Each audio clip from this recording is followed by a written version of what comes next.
James Abram Garfield was never supposed to be president. He didn't campaign for it. He didn't ask for it. In fact, he showed up at the Republican convention just to support someone else. But the delegates couldn't make up their minds, and after 36 rounds of voting yes, 36, someone said, "What about Garfield?" And the crowd lost its collective mind.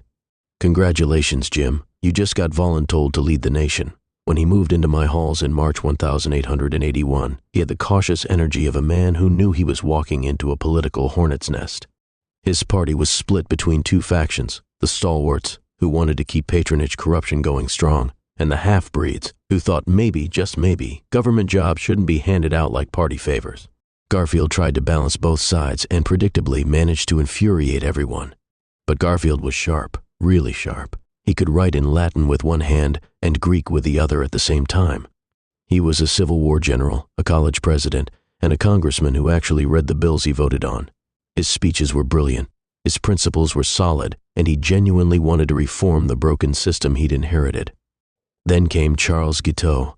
Guiteau was a nobody with a massive ego and a brain that had clearly taken a few wrong turns. He convinced himself that he'd help get Garfield elected. He hadn't, and demanded a diplomatic appointment as a reward. When Garfield ignored him, as any sane person would, Guiteau bought a gun, walked into a train station, and shot the president in the back on July 2, 1881. Garfield didn't die right away. He lingered. For 80 days he lay in my bedroom, wasting away while doctors poked, prodded, and made things worse with unwashed hands and guesswork. They couldn't find the bullet. Alexander Graham Bell literally showed up with a metal detector. But the doctors wouldn't let him search the other side of the body, because they knew where the bullet was. They didn't.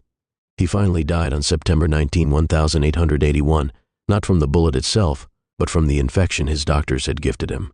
In the end, it wasn't Guiteau's bullet that killed him. It was 19th century medicine. As they carried his body out of my doors, I felt a bitter ache. Garfield had potential, greatness even, but fate, incompetence, and one lunatic with delusions of grandeur robbed him and the country of a chance to see it. Some presidents serve years, others serve